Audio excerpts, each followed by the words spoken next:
Welcome back to the Resolution Room, the podcast where we transform workplace tension into clarity, growth, and, you guessed it, resolution. I'm your host, Robert Holmes, your go-to HR strategist, conflict coach, and your favorite voice reminding you that emotional intelligence belongs in every job description. And today, we're starting a two-part series about a topic that's often overlooked: how trauma shows up at work. Now, I know trauma sounds heavy for a workday conversation. Maybe you're picturing therapy couches next to the water cooler. But stick with me. We're going to unpack the hidden ways past traumas can impact performance, communication, and conflict at work in ways you might never have realized. And don't worry, we'll sprinkle in a bit of light humor to keep it engaging. After all, laughter is a good medicine, right? Let's start with why this topic matters. You might think trauma is something people leave at home or in their past, but research and real-world experience tells us otherwise. Trauma isn't a jacket that we can just take off when it's time to go to work. We carry it with us. In fact, one expert in workplace communications, Deborah Roberts, put it this way: the workplace is no exception. You cannot simply leave personal history at the door. Leaders project onto employees, and employees project onto leaders and each other. Recognizing those emotional triggers and trauma reactions is critical for maintaining productivity, clear communication, and a healthy work environment. In simpler terms, people don't magically become emotionless corporate robots from 9 to 5. We all bring our whole selves to work, including our past scars and experiences, whether we intend to or not. But what do we mean by trauma? Let's clarify definitions for a moment. When we say trauma, we're talking about emotional or psychological trauma. These are distressing experiences that have long-lasting effects on a person's mental, emotional, or even physical well-being. The American Psychological Association defines trauma as an emotional response to a terrible event. That could be combat, a natural disaster, or violence, but it could also be childhood abuse, neglect, the loss of a loved one, or any other adverse experience. In the late 1990s, a landmark study by the CDC and Kaiser Permanente identified adverse childhood experiences, ACEs, as things like abuse, neglect, or household dysfunction that occurred before the age of 18, and found they were shockingly common. Over 60% of adults have reported at least one ACE, and about 1 in 6 adults, around 16%, have experienced 4 or more types of childhood trauma. In other words, if you have a team of 10 employees, it's likely several of them have significant trauma histories, whether you know it or not. And it's not just childhood adversity. Life can dish out trauma at any age. A World Health Organization survey across 24 countries found about 70% of people have experienced a traumatic event at some point. That means in virtually any workplace, a majority of people could be carrying some form of trauma. It might be combat veterans in your office, survivors of accident or illness, or people who have lived through domestic violence or community violence. And let's not forget more recent collective traumas. A global pandemic, anyone? The bottom line, trauma is common, not some rare anomaly. Now, when these experiences aren't fully resolved, and many aren't, because let's face it, therapy is expensive and healing takes time, they can create something called toxic stress, a chronic stress state that can actually change how our brains and bodies respond to pressure. Trauma can rewire us to be on guard, ready to fight or flee, even when the actual danger is long gone. As renowned trauma researcher Dr. Bessel van der Kolk famously said, "The body keeps score." Our nervous system remembers fear and pain, and those memories can be triggered by situations that rhyme with the past, even if we don't consciously realize it. Now, how can trauma affect job performance? So, how does this all play out, right? Well, trauma's impact on the individual's health and behavior can stealthily undermine their work. For instance, unresolved trauma often correlates with higher rates of depression, anxiety, or substance use. Those are mental health challenges that unquestionably affect concentration, energy, and reliability on the job. Studies have shown that people with a higher ACE score, meaning they endured multiple childhood traumas, are significantly more likely to have issues like depression or substance abuse in adulthood. And even if someone isn't diagnosed with a condition like PTSD or depression, they might still experience symptoms like sleep problems, difficulty concentrating, or chronic pain, all of which can sap their productivity at work. Here's a striking statistic that I found. A study published in the Permanente Journal found that each type of adverse childhood experience was associated with an increased likelihood of serious job performance problems, like frequent disciplinary issues or even being fired, or serious financial stress, and frequent absenteeism. In that study, about 8.7% of employees overall reported significant absenteeism, which is missing work frequently. But those who had experienced childhood emotional abuse, for example, were roughly twice as likely to be chronically absent or have serious work problems compared to those with no such history. Think about that. Something that happened decades ago in someone's childhood could be doubling their odds of performance issues today. It's the past living in the present. From an organizational perspective, this translates to real costs. If trauma leads an employee to struggle with chronic health issues or miss work, the company feels that loss. One well known analysis estimated that depression and its work related outcomes, absenteeism, reduced productivity, and medical costs, cost U.S. businesses as much as $44 billion per year. And depression is often one potential outcome of trauma. Globally, the WHO estimates that mental health conditions, including trauma related ones like depression and anxiety, cost $1 trillion in lost productivity each year. Yes, trillion with a T. This is due to missed work days and underperformance. So when we say trauma has a hidden impact on performance, we're not just talking touchy-feely stuff. We're talking hard dollars and cents too. But beyond the financials, let's humanize this. Imagine an employee, Alex, who as a child grew up in a very chaotic and abusive household. She learned early on to expect crisis at any moment. Fast forward to adult Alex in the workplace. She's hyper vigilant, always on edge, waiting for something to go wrong. When a minor deadline is missed or plans change at the last minute, Alex's stress levels go through the roof. She might have trouble concentrating on her task because part of her brain is constantly scanning for danger or criticism. Perhaps she even has chronic back or migraines, and this is common with people with long-term stress. As a result, her work quality suffers, and she takes a lot of sick days.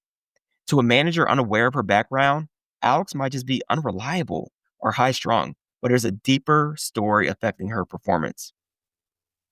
Now consider Bob, who witnessed violence in his past. Bob might have a threshold for stress that, once crossed, sends him into shutdown mode. On a normal day, he's great, creative, and productive. But if there's too much chaos or conflict around him, he mentally checks out. Maybe he suddenly starts taking more time off or becomes uncharacteristically disengaged, what some call presenteeism. When someone is physically at work, but their effort and presence is minimal. To others, Bob might look like he's lazy or just doesn't care. In reality, he's overwhelmed. His brain survival circuits are saying this is not safe. And it's as if a switch flips that turns his productivity dial all the way off. These are the kinds of hidden performance impacts we're talking about. Trauma can sap people's focus, stamina, and confidence. It can also make them more prone to burnout. If you're fighting internal battles, you have fewer resources to handle work stress, so you burn out faster.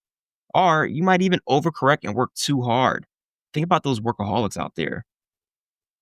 This is a way to cope or distract yourself, and this brings its own set of risks. In fact, one HR report noted that trauma can be a root cause of issues like burnout and disengagement at work. Now, let's talk about communication, because workplaces run on communication: emails, meetings, feedback, casual conversations. And trauma can tangle those lines of communication in surprising ways.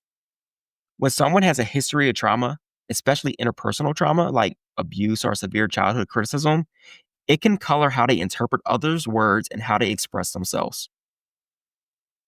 Have you ever had a coworker who reads a shocking tone into the most neutral email? For example, you write, "Please see me when you get a moment to discuss your draft." And this colleague reacts as if they're in trouble with the principal. They might reply defensively or come to your office looking anxious as if expecting to be yelled at. This could be a trauma echo. Perhaps being called in for a talk triggers memories of past scoldings or punishment, so they assume the worst. Conversely, someone with trauma might avoid communication altogether when it's important. They might have great ideas or concerns, but hesitate to speak up in meetings. Why? Well, possibly because in their past, speaking up led to ridicule or danger. To them, staying quiet feels safer. As a result, you get misunderstandings. Why didn't you tell me you were behind schedule? Or a lack of feedback from that person, which can hurt team collaboration. Let's illustrate with a scenario. Consider Jane, a team lead who survived an emotionally abusive relationship years ago. In that relationship, voicing any disagreement would set off rage in her partner. Now, at work, whenever Jane senses tension or a potential argument in a meeting, she shuts down. Her team might be debating a project approach vigorously, not even actual conflict, just healthy debate. But Jane falls uncomfortably silent and withdraws. Her colleagues might think, why is she checking out? We need her input. But the truth is, her body has detected conflict and hit the freeze button. Her voice literally feels trapped because conflict once meant danger for her. On the other hand, trauma can also show up as a defensive or aggressive communication. Picture Alex, an employee who grew up with very critical, harsh parents. He learned to defend himself at the slightest sign of blame. In a performance review, his manager gently points out an area where Alex could improve. Suddenly, he becomes very defensive. His tone turns curt. He might say something like, well, I only missed that target because I wasn't given the resources, so it's not my fault. The manager is taken aback by how combative this got, and Alex later feels embarrassed that he overreacted. What happened? That feedback, however mild, triggered the old feeling of being attacked or judged, and Alex's fight response kicked in verbally. In everyday workplace interactions, trauma triggered communication issues might look like overreacting to feedback or criticism. When someone takes it very personally, or they lash out when the feedback was really objective. Difficulty trusting colleagues or managers. Someone might constantly read between the lines, suspecting ill intent or hidden meanings due to past betrayals. For example, why did my boss CC the director on this email? Are they trying to make me look bad? When it was actually routine for that director. Excessive people pleasing. Saying yes to everything and avoiding any disagreement. This is often called the fawn response to trauma, a strategy to stay safe by keeping others happy. The fawn colleague might overcommit or allow themselves to be overloaded, and their true opinions never surface, which can hurt the project and themselves. Withdrawal and stonewalling. Intense discussions, a trauma survivor might suddenly go quiet, look away, or even leave the room if they feel overwhelmed. That's the flight or freeze reaction. Others may interpret this as disengagement or disrespect, when it's actually a kind of self protection. It's fascinating and actually a bit sobering to realize that some conflicts or miscommunications at work that we might label as personality clashes or poor soft skills could, in fact, be trauma playing puppeteer with people's emotions. As Deborah Roberts noted, leaders and employees often project onto each other, meaning we might be reacting not just to the person in front of us, but to the ghosts of people from our past. Maybe your colleague reminds you subconsciously of a school bully, so you're always on guard with them. Or an employee finds an authority figure frightening because of an abusive partner or former boss. So they have trouble engaging openly with their manager. These invisible dynamics can wreak havoc on teamwork and trust. Given what we've discussed about communication so far, it's no surprise that workplace conflict is a big area where trauma shows up. Conflict is stressful for most people, but for someone with trauma, a simple work conflict can feel like a life or death showdown. They may react disproportionately or avoid it at all costs. Ironically, both extremes can make the conflict worse. Let's break down the classic trauma responses often talked about: fight, flight, freeze, and fawn, and how we each might manifest during workplace conflict.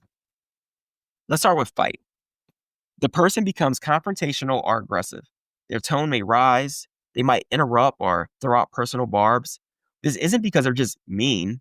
It could be their nervous system perceiving the conflict as an attack to fend off. For example, a team member in a heated debate suddenly starts shouting or slamming the table.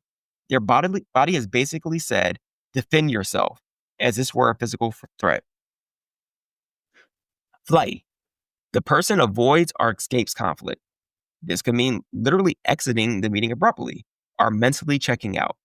nodding along without actually engaging. We've all seen it. They might call in sick the next day to dodge a follow up discussion. It's an attempt to feel safe by escaping the situation. Freeze. The person shuts down. They go quiet. Maybe give one word answers or none at all. They might look physically tense or distant as if they're not fully present. This is the deer in headlights response. The mind goes blank under perceived threat. In a meeting, someone might suddenly calm up and have no input once voices get raised. And fawn. This is the appease response. The person may often over apologize to try and quickly diffuse the situation. They might take blame that isn't really theirs or concede on every point just to make it end. They often appear eager to please, saying things like, "You're absolutely right. I'm so sorry. I'll fix it," repeatedly. This response seeks safety by smoothing things over and keeping others happy, even at their own expense. Do any of these sound familiar in your office? I bet they do. And the tricky part is these responses can feed into each other. For example, say during a conflict with person A, with a trauma history of being powerless, goes into a fawn mode. They start agreeing to things they shouldn't just to appease person B. Meanwhile, person B, with a trauma history of feeling betrayed, might sense insincerity or frustration from person A, which might escalate into fight mode, thinking, why are they acting weird? Are they out to undermine me? So person B gets louder or more accusatory. This in turn makes person A even more anxious, confirming that their fear that conflict is dangerous. So they freeze up entirely. Now person B perceives that as stonewalling, and so on and so forth. It's a cycle of misreading and reacting that can spiral. And it's all driven by unseen trauma triggers. Two otherwise rational, kind people can end up in a terrible blow up at work simply because their past wounds are bumping into each other. Here's a relatable real world scenario to illustrate. This is called the meeting meltdown. Imagine a team meeting where a manager, let's say Greg, is giving feedback on a project. One team member, Sal, missed a key deadline, and Greg addresses it in front of the team in a firm but professional tone. Now, unknown to Greg, Sal has a traumatic background. He had a previous boss who would publicly humiliate employees, and before that, a parent who frequently shamed him in front of family. So as soon as Greg starts critiquing Sal's missed deadline in the meeting, Sal's heart starts to pound. This feels eerily like those past experiences.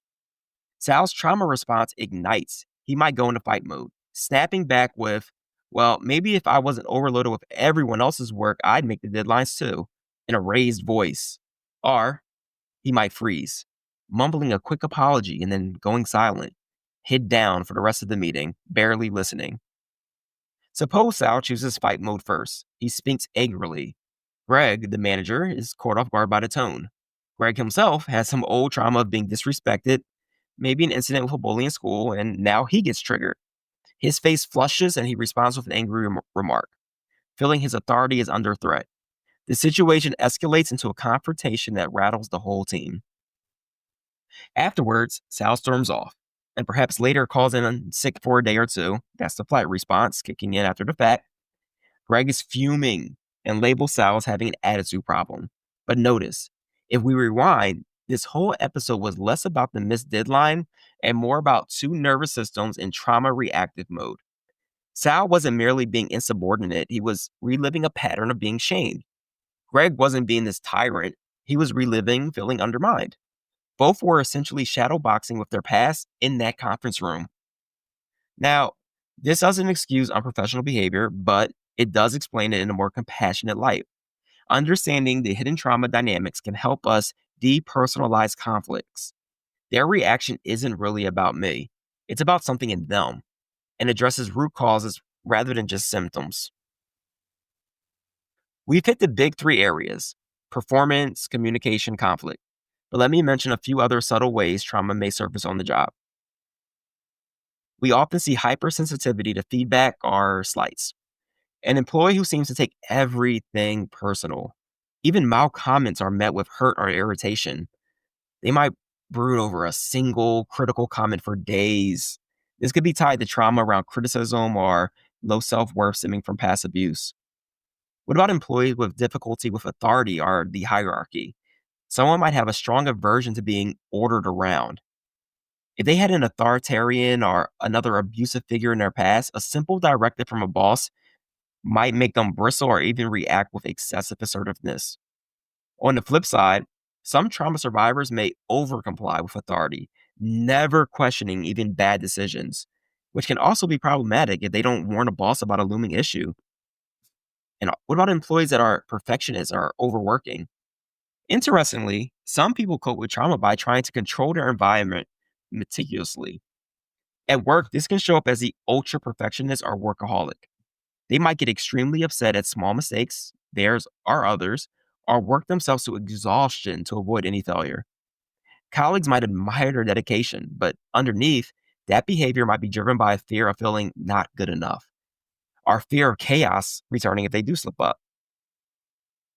And then we have the employees with frequent health issues and visits to HR.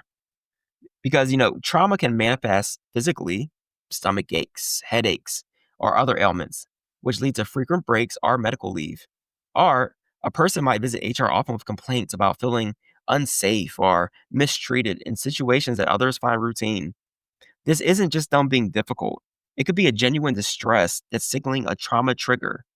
For example, feeling unsafe during a normal heated disagreement because it feels like the abuse they suffered, even if no one else intended harm.